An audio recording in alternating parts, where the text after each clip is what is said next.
Donald Trump understands fully well. This is why he implemented the policies he did in his first term. He knows that the goal is to turn Ukraine into a NATO fist that can strike upwards and threaten Moscow, threaten the Russian strategic center. People need to realize that the Russian Federation is a successor to the Soviet Union in terms of Moscow and the defense of it. Russia was the core element of that. The near abroad, what we call the Baltic states, Ukraine, Georgia, etc., combined with the Warsaw Pact. When Russia's strategic center was defined, it was during the Cold War when you had the Warsaw Pact. So NATO was way the hell out there. Poland was part of the Warsaw Pact. East Germany was. We're talking about NATO being on the River Elbe and even further. And suddenly, NATO has progressed eastward. People say, why does Russia object to NATO? Because every expansion of NATO brought NATO capabilities that much closer to Russia's strategic depth.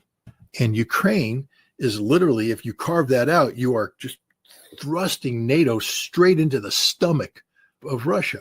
Russia can't accept this. Can't accept this at all, especially given the hostile nature, that the attitude, the posturing of NATO toward Russia. It just isn't going to happen.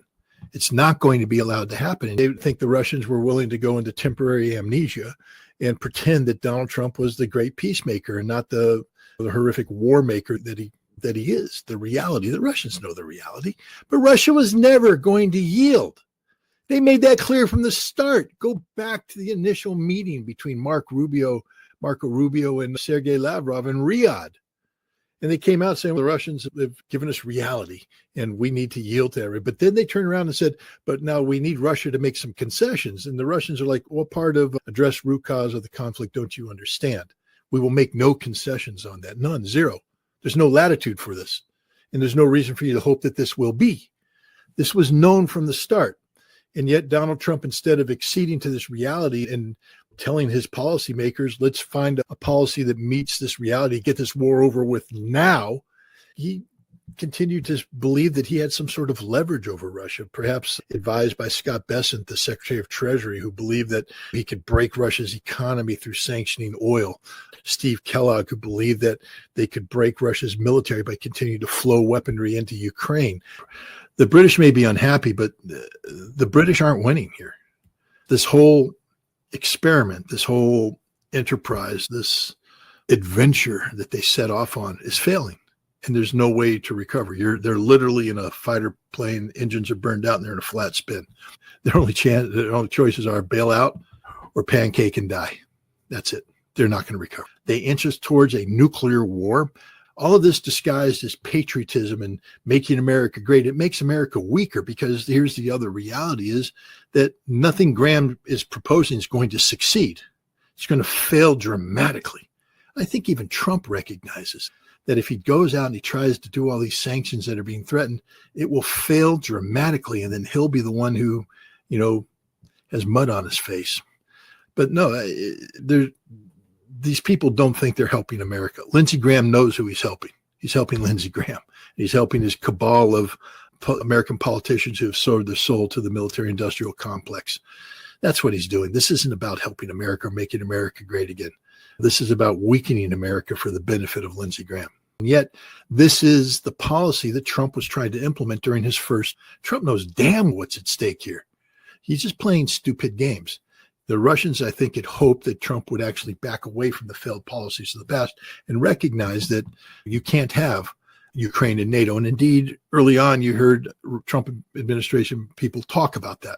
But then they keep talking as if Zelensky is going to be the president, or a Zelensky-like figure is going to be the president, that Ukraine is going to be this entity that still maintains its Banderist connectivity and has this military linkage. If you're not talking about the absolute demilitarization of Ukraine, what you create is a NATO nation in everything but the legal stamp of approval.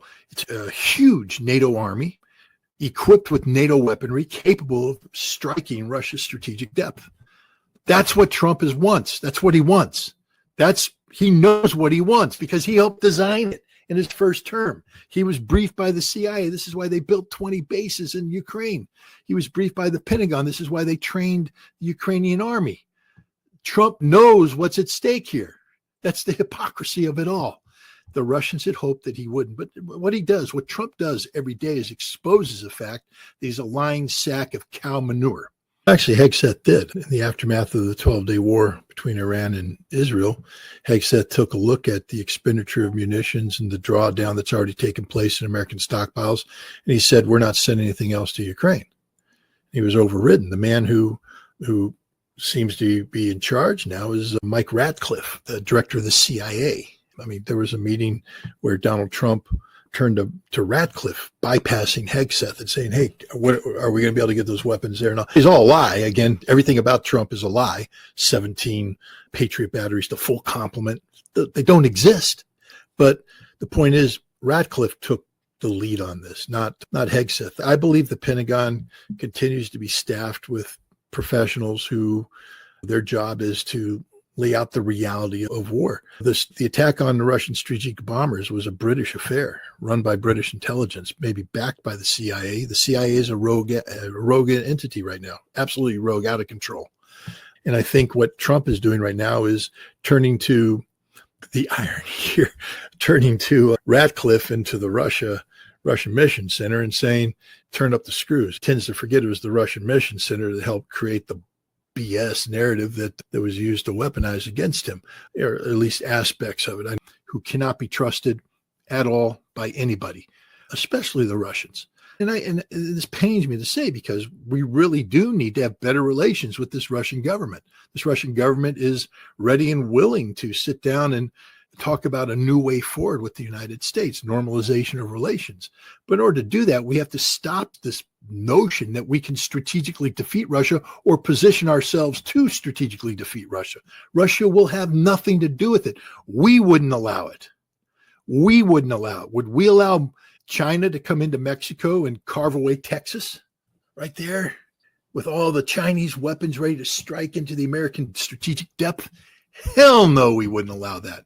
At the same time, he's trying to convince the Germans to become the Fourth Reich. He's not long for this world, too. And normally that kind of behavior would get an immediate vote of no confidence. So you're telling me the Europeans know what they're doing? They don't know what they're doing domestically, let alone how to handle this out of control, narcissistic maniac, Donald Trump. Starmer pooped his pants going to meet Trump. You know what Starmer would have done? I'll tell you what Ritter would have done. Hey, Donnie, I'm on my way. Call up the Scottish police. We got any outstanding complaints on that property there? Yeah, noise complaints, any paperwork not done? I want you to go in and we're going to seize the palace while Trump's in it. Yeah. And then I'm going to go stay in a hotel. And as you evict the president from a place, because it's Scottish, it ain't American soil. It's Scottish. That means it's mine. Evict that son of a bitch from that frickin' place, kick him out, close down the golf course, blow it up, do whatever you want. Get his ass out of there in the street. And then I'll make him crawl to my hotel and make him come to me as I sit on a chair that's 3 inches taller than him. Yeah, Mr. President, you want to play stupid games? I can play stupid games. That's what a sovereign leader does. But it also is designed to bring about a loss of confidence on the West and Ukraine, to starve it economically. Because if you can start denying Ukraine the only thing that keeps their economy going, which is foreign aid, now you have economic collapse. So you have military collapse at the front, you have economic collapse, and then you're looking for political collapse. And that's the other thing that's happening right here with the demonstrations in the street. We're looking at the demise of Zelensky. He's on his way out. When all this is going to happen, I don't know. I can tell you it's happening. The Russians, they have to play a very sophisticated game here. A lot of us look at the battlefield and say, why aren't they doing more on the battlefield? Because the Russians have to be prepared for what happens if Trump does put sanctions on. You know, if you do too much on the battlefield, you can not only solidify the resistance in Europe, but you can also alienate those who support you. Some, like North Korea, I don't think will ever be alienated. The Chinese now are more and more on Russia's side, but there's a period of time there where the Chinese were like, we really want to support you, but we're not fans of this war. And so if Russia overreacted, did too much on the military front, they alienate the Chinese. They need that foundation. So the Russians are managing all of this. American politics has broken the United States of America.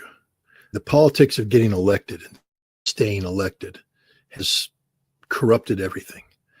There was a time when a senator, there's a reason why our founding fathers made the Senate term 6 years. They were supposed to be elected, not have to worry about continuous cycles of reelection. They could have time to think, free of the political pressure, the old wise men, now old wise women, and all this stuff. But that's not how this works, because even as a senator, you have to play the party game. You have to be raising money for the party. You have to be pimping for the party, your party. That means that never once do you ever get to do what's right for America. And I will tell you right now, there's not a senator out there that does what's right for America. Every senator does what's either right for the representatives. They only do that which will get them reelected. There's a handful of exceptions who have such a very strong base of support that they can do things. Marjorie Taylor Greene, Massey, these are exceptions, but the vast majority of them are so insecure as to their position. And they keep looking at the upcoming midterm election. My God, how do I stay in power? What do I need to do to raise the money to stay in power? They don't read the bills. They don't do it. They do what the system tells them to do, but this has to be managed very carefully. And so for that reason, I'm not going to give you when this is going to happen. The Russians have said this war will go on as long as it needs to go on. They are going to continue to do what they do at the front, but they also have to keep in mind what happens if Trump signs the ATACMS bill and ATACMS missile hits a nuclear command and control center. Russia can't be too extended on the battlefield or too extended here. Russia has to keep everything under control so that any option that materializes can be handled effectively. And so for that reason, look, Zelensky could collapse within 30 days.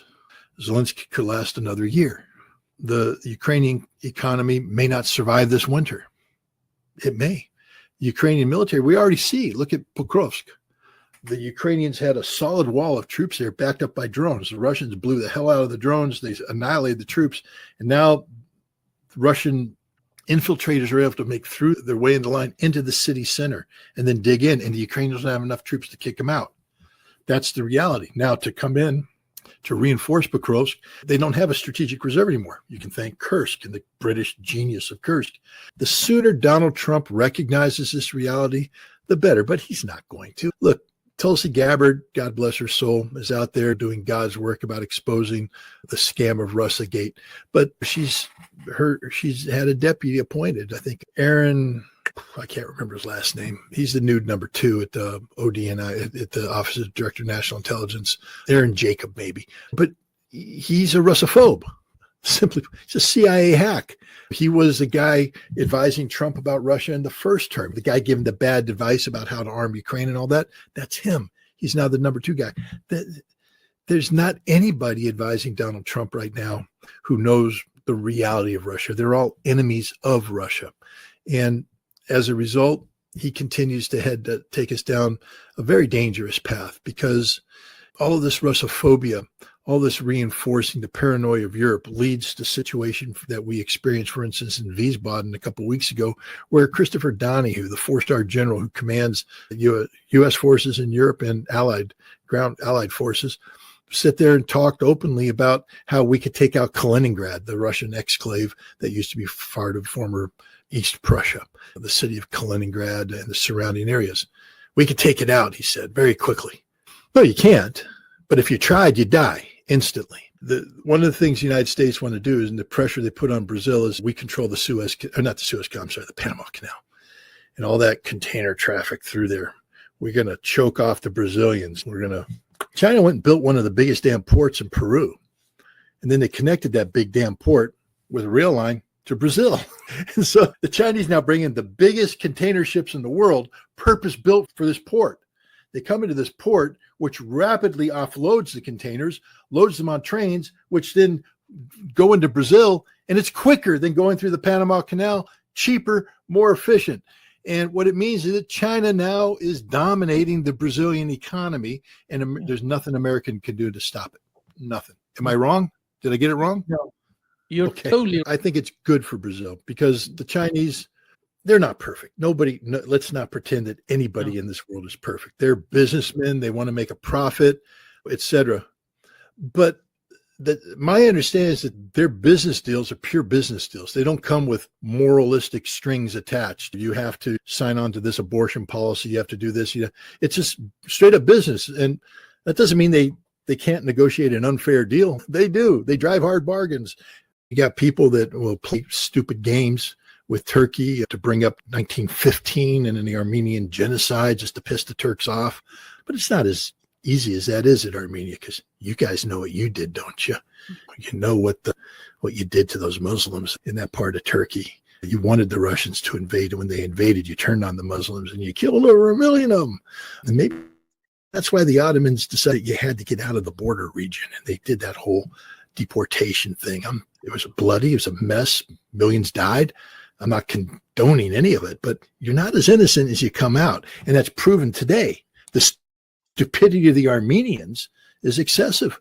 They're playing a game where they think they're going to get something. The best friend of the Armenian people is Russia. The best friend of the Armenian people is Russia. In fact, they're the only friends that Armenia has. Nobody else is their friend, because how can you like these people? They don't even like themselves. They just abandoned 200,000 people from Nagorno-Karabakh. Oh, yeah, centuries there. We fought a couple wars for you. Nope, you're abandoned, gone, finished, boom. Oh, the Zangezur corridor, Armenian territorial integrity, it means that, nope, gone. Why? A false hope that you're going to somehow allow Armenia to be turned into a second front against Russia. But you got nothing. It might not cost America much to produce it, but by the time we liquefy it, put it on ships, bring it over, deliquefy, get it into the system and all that stuff, 3 to 4 times as much, as the Norwegian stuff's more expensive than the Russian stuff. And this is what Europe has signed up to. It's not going to happen, by the way. We don't have $760 billion worth of liquid natural gas products to sell to Europe. And they couldn't buy it even if we did. It's a scam, a setup, fake. Fraud, a con. But this is America. We can't be great doing this. My God, I'm not sympathetic. The Europeans, they built their own ship, and that has to be watched out in any business. But there's no strings attached when it comes to, you have to put a military base here, you have to do this, the CIA is going to come and ask you for favors here. That's how we work. We can't do a clean business deal with anybody. Brazil, every time we want to do a business with Brazil, there are strings attached to that deal. The Chinese just like, now the Chinese are smart, because they understand that if you become heavily involved in the trade of Brazil, certain things happen automatically. You don't have to ask for them to happen. They just happen because it's the smart thing to do. And China will become more heavily involved in it.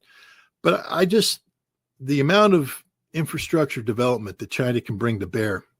And when you talk about green economy, in the West, that's become a dirty word because of the way the Greens have ruined Europe. In the United States, underfunded, it gets a bad rap.